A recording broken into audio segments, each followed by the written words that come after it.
कल हमने vital force in health के बारे में पढ़ा था। हमने पढ़ा कि ये वाइटल फोर्स का कॉन्सेप्ट आया कैसे, ये क्यों कार्डिनल प्रिंसिपल ऑफ होम्योपैथी में मेंशन किया जाता है। डायनेमिज्म का कॉन्सेप्ट इंट्रोड्यूस कर रहे थे doctor Hahnemann against the Cartesian philosophy, against the materialistic concept of disease that has been going on for years and years.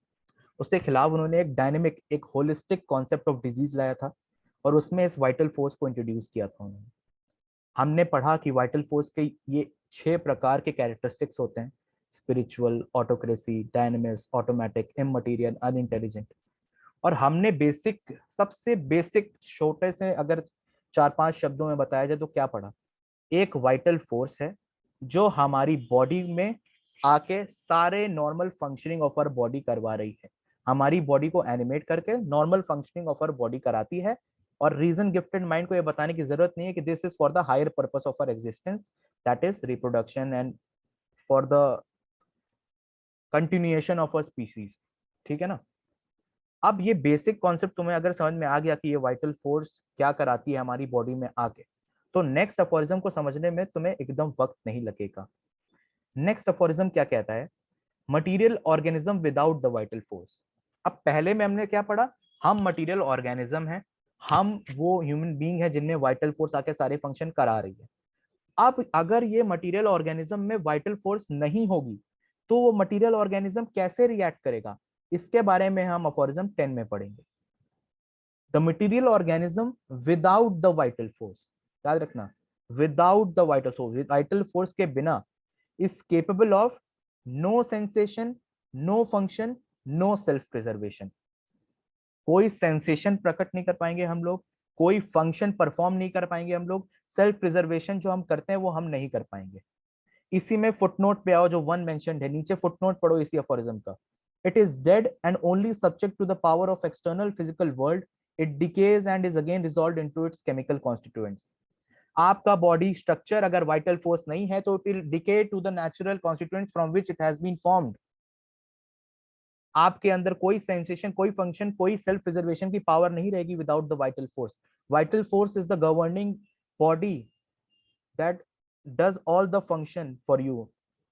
Vital force ही है जो ये सब चीजें कराती है। अगर वो नहीं रही तो सब चीजें अपने आप खत्म हो जाएंगी और हम एक स्ट्रक्चर रह जाएंगे जो अपने आप धीमे धीमे डिके कर जाएगा। It derives all sensation and perform all the function of life solely by the means of immaterial being, the vital force which animates the material organism in the health and in disease।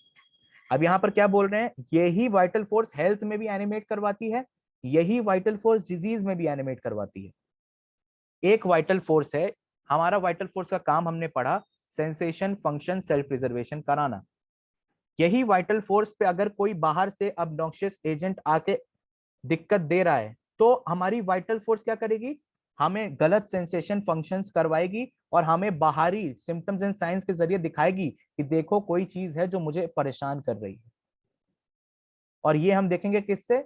Altered sensation, altered functions of our body से। और self preservation की बात जो होती है ना, वो self preservation of vital force up to certain limits होता है।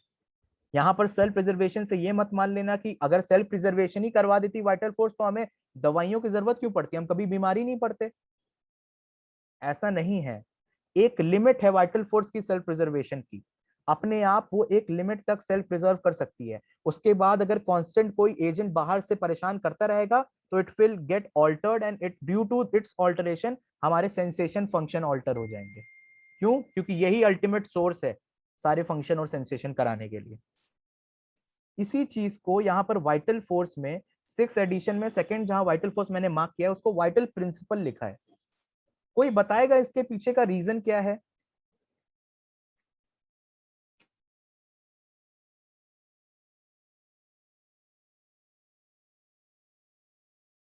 वाइटल फोर्स को हनीमन ने वाइटल प्रिंसिपल से चेंज क्यों किया?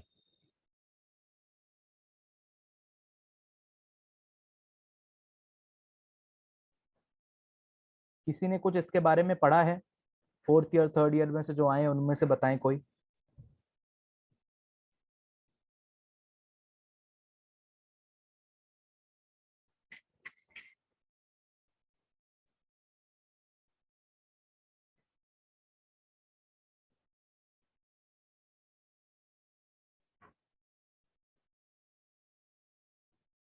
नविशा,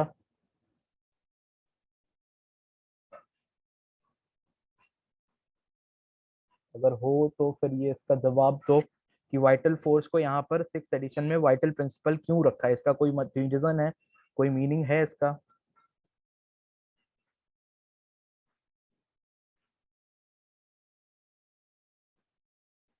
बेसिक, अगर आप लोग, ये चीज मैं इसलिए बता रहा हूँ क्योंकि हमें भी ये चीज बताई थी सर ने, और ये चीज जानना जरूरी है कि बहुत लोग इसको फिजिक्स के कॉन्सेप्ट से कोरिलेट करते हैं। बहुत सारी बुक्स में ऐसा लिखा मिलेगा आपको कि हनीमैन समझ गया था कि ये एक फोर्स नहीं, ये एक प्रिंसिपल है, और इसको फोर्स से चेंज किया। हनीमैन ने पीछे फिजिक्स की नॉलेज को अप्लाई किया, ये किया वो किया, ऐसे हजार कॉन्सेप्ट आप पढ़ेंगे, पर इसके पीछे ऐसा कोई रीजन नहीं है।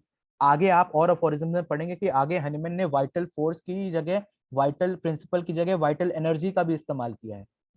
इन सब चीजों में आपको बस एक चीज का ध्यान रखना है कि यहाँ पर इंपॉर्टेंट प्रिंसिपल फोर्स या एनर्जी नहीं, यहाँ पर इंपॉर्टेंस है vital. Vital means life, vital force, vital energy, vital principle means life governing force, life governing principle, the life governing energy. वो एनर्जी, वो फोर्स, वो प्रिंसिपल जो हमारी लाइफ को गवर्न कराती है और उसके सारे सेंसेशन, फंक्शंस और सेल्फ प्रिजर्वेशन का काम करवाती है। बेसिक आपको यह समझना है, आगे कुछ भी यूज हो, ठीक है ना? अब इसके बारे में थोड़ा और कुछ चीजें पढ़ते हैं हम।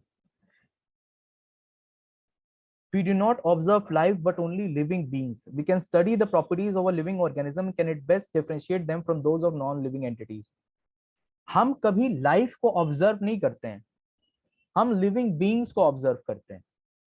मान लो अगर तुम लोग हो, मैं तुम्हें देख रहा हूं या तुम मुझे देख रहे हो अभी कुछ करते हुए, क्या तुम मेरे अंदर के वो लाइफ गवर्निंग फैक्टर को महसूस, देख पा रहे हो, समझ पा रहे हो? जवाब दो इसका। अगर इसमें इंटरेक्ट नहीं करोगे तो तुम्हें समझ में नहीं आएगा। मेरे अंदर जो एक चीज है जो मेरी लाइफ को गवर्न करती है या मेरी लाइफ का जो सोर्स है, क्या तुम उसको देख पा रहे हो? No sir. No sir. नहीं देख पा रहे, तो तुम्हें कैसे पता चल रहा है I am a living entity? Through your action. Through my action. यहाँ पर वही बात बोल जा रही है, we do not observe life but living beings, we can study the properties of a living organism. मैं नॉर्मल बोल रहा हूँ, हाथ चला रहा हूँ, पैर चला रहा हूँ, अपने नॉर्मल फंक्शन कर रहा हूँ, मेरी बॉडी के अंदर के सारे फंक्शंस नॉर्मली चल रहे हैं। इससे पता चलता है कि आई एम अ लिविंग बीइंग। तुम मेरे अंदर की गवर्निंग फोर्स कभी नहीं देख सकते कि क्या वो चीज है जो मुझे ये सब चीजें करवा रही है। इसी चीज को आगे बताते हुए कहा है, there are some fundamental varieties in the universe which can not but be explained in their own terms. एक एग्जांपल देके यहाँ पर बात करी है, sweetness. This is a sensation which can neither be defined nor be explained और communicated to any third person. Sweetness किसी को एक्सप्लेन कर सकते हो क्या? जो चखता है उसी को पता है कि वो स्वीटनेस कैसी होती है, मीठापन कैसा लगता है। किसी को बता सकते हो, एक्सप्लेन कर सकते हो, किसी को कम्युनिकेट कर सकते हो, मीठा क्या बोलोगे, मीठा है बहुत। अब ये मीठा कैसे समझ में आएगा दूसरे को? जब वो चखेगा तभी ना समझ में आएगा, कि बिना चखे वो बता देगा हाँ मीठा है। तो इसी तरीके से, a man who has tested sugar knows what sweetness is, similarly one man who has observed a living being knows what life is. अगर मैं नॉर्मल फंक्शनिंग, नॉर्मल सेंसेशन अपनी बॉडी के थ्रू दिखा रहा हूं, तो यही मेरा लाइफ होने का एक रीजन है, एक फैक्ट है जो तुम्हें दिख रहा है, और बाकी कुछ नहीं दिखता है तुम्हें। No, though he can neither define, analyze, and communicate except in its own terms the idea of essentiality to any other person. इसी चीज को और अच्छे से समझने के लिए आप ये चीजें समझिए। Doctor Hahnemann observes one fundamental difference between living and non living body. Hahnemann ने लिविंग और नॉन लिविंग के बीच में एक फंडामेंटल डिफरेंस पाया। वो फंडामेंटल डिफरेंस क्या था? The living body is endowed with sensation and function and power of self preservation with in certain limits. याद रखना, सेल्फ प्रिजर्वेशन की पावर में एक सर्टेन लिमिटेशंस हैं। अगर सेल्फ प्रिजर्वेशन की पावर अनलिमिटेड होती तो कभी हम बीमार नहीं पड़ते, कभी हम डिजीज नहीं होते, हमें कभी दवाई की जरूरत नहीं पड़ती। हमारी वाइटल फोर्स अगर केपेबल होती हमेशा सेल्फ प्रिजर्वेशन कराने के लिए। ये self preservation up to certain limits है, एंड रिप्रोडक्शन। यही डिफरेंस है दूसरों, नॉन लिविंग में और लिविंग में, कि हमारा सेंसेशन, फंक्शन और सेल्फ प्रिजर्वेशन की पावर के थ्रू हम समझ सकते हैं कि हम जिंदा हैं, और यही चीज नॉन लिविंग में नहीं होती। और यही चीज नॉन लिविंग में नहीं होती तो ये अफोरिज्म में कह रहा है कि no sensation, no function, no self preservation, therefore to the footnote it is dead, खत्म होगी वहां बात। In the healthy condition of man, he is in a state of ease of comfort with regards to the sensation felt by him and the function carried by his body. His heart beats, lungs expand and contract, intestines carry on peristaltic movements, etc. But the healthy man neither feels the existence of his organ nor the function carried out by them. ये सारी चीजें आपकी body के अंदर, अभी मैं बोल रहा हूं, ये सारी चीजें मेरी बॉडी के अंदर हो रही हैं, पर क्या आप इसका एग्जिस्टेंस फील कर पा रहे हो, या मैं फील कर पा रहा हूं, मेरी ही बॉडी के अंदर जो हो रहा है उसको मैं फील कर पा रहा हूं? नहीं। All the different organ tissues and parts of him work in such a way that he remains unconscious of his body and carries on consciously the working of the mind. अपने आप सब एक rhythmic pattern में चलता चला जा रहा है, और इसको गवर्न कौन कर रहा है? हमारी वाइटल फोर्स।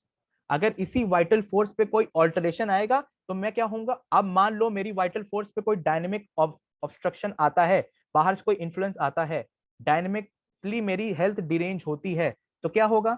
हो सकता है मेरे हार्ट में वो बीट्स होने में दिक्कत है, हो सकता है मेरा लंग एक्सपैंड और कॉन्ट्रैक्ट करने में दिक्कत है, हो सकता है मेरे डाइजेशन में दिक्कत है और मेरे पेरिस्टाल्टिक मूवमेंट्स में दिक्कत है। पर क्या वो पेरिस्टाल्टिक मूवमेंट में दिक्कत आना कॉज है? नहीं, सोर्स वो नहीं है। सोर्स है आपका वाइटल फोर्स में डायनेमिक दिक्कत आना, जो कि ये फंक्शन करा रही है तो इसमें इफेक्ट आ रहा है, लेकिन डायरेक्ट यहां नहीं है, इफेक्ट उस पर आ रहा है। उसका फंक्शन ये है इसलिए आपको ऐसे दिख रहा है, और आपका उसका फंक्शन ही दिखता है, आप उसको नहीं देख सकते हैं। इस वजह से आपको ये ऑल्टर्ड फंक्शन ही दिखते हैं डिजीज के फॉर्म में, जो कि साइन एंड सिम्टम्स हम कहते हैं। Source of life is dynamic, जो बेसिक कॉन्सेप्ट हम यहां पर समझना चाह रहे हैं कि the source of life is dynamic in nature, not materialistic in nature. Dr. Hahnemann knew that the metaphysical discussion regarding the nature and functioning of life, mind and body would only lead to confusion, worse confounded. उनको पता था कि जब वो ये dynamic concept introduce करेंगे तो वो एक बहुत बड़ा कंफ्यूजन पैदा करेगा ये लोगों के बीच में। What he contented, क्यों उन्होंने ये क्या उनका मोटिव वो क्या था, पर्पस क्या था ये चीज बताने का? What he contented for is the fact that the material body in the living state is under the domination of life principle, which endows the body with sensation and function. ये जो हमारी material body है, बहुत simple सी बात है, इसको जितना अच्छे से जितनी बार समझोगे उतने अच्छे से तुम्हें चीजें समझ में आएंगी आगे। हमारी मटेरियल बॉडी है, is under the domination of the life principal. इस बॉडी को एक प्रिंसिपल, एक फोर्स गवर्न कर रही है, इसके सारे फंक्शन और वो करवा रही है, that is the vital force, that is the life principle, that is the vital principle. वो हमारी बॉडी के सारे फंक्शंस करवाती है, सारे प्रिजर्वेशंस करवाती है, सेल्फ प्रिजर्वेशन, और सारे सेंसेशंस करवाती है, ठीक है। एंड द ऑल्टरेशन, अब इस वाइटल फोर्स में कोई बाहरी चीज आके डायनेमिकली इफेक्ट करेगी तो इसका इफेक्ट जो आएगा वो कहां आएगा? हमारी बॉडी पे आएगा, और उस पे बॉडी के थ्रू कहां आएगा? Sensation, function and self preservation में ऑल्टरेशंस आएंगे। और ये आप कैसे देखोगे? Through the language of sine and symptoms. इसलिए हनीमैन कहता है सीसेट एफेक्टा, सीसेट कॉजा। इफेक्ट्स को जो आपको दिख रहे हैं उनको सीज करो, उनको रोको, the cause will ultimately go out. The source of life and energy is not material but the, अब यहां पर इस लाइन को ध्यान से समझो, source of life and energy is not material. Source material नहीं है, डायनेमिक है, but the basis, the foundation on which life and energy stands and work is physical. और ये बेसिस, ये फाउंडेशन क्या है? आपके सेंसेशन, आपके फंक्शन, ये है फिजिकल प्लेन पे जो है दिखते हैं थोड़े बहुत। हमको सोर्स नहीं दिखता है, और सोर्स हमेशा डायनेमिक होगा, वो कभी फिजिकल नहीं होगा। आज इस अफोरिज्म में हमें इतना ही समझना है, और जिसको बेसिक अगर ब्रेक डाउन करेंगे, जो अफोरिज्म 10 कहना क्या चाह रहा है, मटीरियल ऑर्गेनिज्म है, वाइटल फोर्स के बिना, अगर वाइटल फोर्स, पहले में हमने पढ़ा कि वाइटल फोर्स के साथ मटीरियल ऑर्गेनिज्म कैसे कराएगा, उसमें हमने कंपेयर किया था, याद करो अच्छे से। हमने बोला था कि ये normal admirable harmonious vital operation कराएगा, क्योंकि नॉर्मली वाइटल फोर्स हमारी बॉडी में प्रेजेंट है। अब यहां पर बोल रहे हैं अगर नहीं प्रेजेंट है मटीरियल ऑर्गेनिज्म में वाइटल फोर्स, तो क्या होगा? तो वही सेंसेशन, फंक्शन और सेल्फ प्रिजर्वेशन नहीं कराएगा, नहीं करेंगे। और अगर ये सेंसेशन, फंक्शन, सेल्फ प्रिजर्वेशन नहीं हो रहा है तो ultimately it will lead to what? It will lead to death of that material organism. यही इस चीज में 9th और 10th का कॉन्सेप्ट, यही है एक्सप्लेनेशन जो यहाँ पर डॉक्टर हनीमैन देना चाह रहे हैं कि vital force how it animates the material organism, and if it does not animate the material organism, what will be the ultimate result? The ultimate result will be death. 9th और 10th का concept इतना ही है. अब 9 10th के बाद हम 11th में पढ़ेंगे कि अब इस वाइटल फोर्स इन हेल्थ में अगर ऑल्टरेशन जो मैं बता रहा हूं आएंगे, तो ये डिजीज होगी, तो फिर वाइटल फोर्स डिजीज्ड ऑर्गेनिज्म में कैसे रिएक्ट करेगी, उसके बारे में अब हम 11th में जो इंपॉर्टेंट एस्पेक्ट है इस ग्रुप ऑफ एफोरिज्म्स का, उसके बारे में हम नेक्स्ट क्लास में पढ़ेंगे. ठीक है, किसी को कोई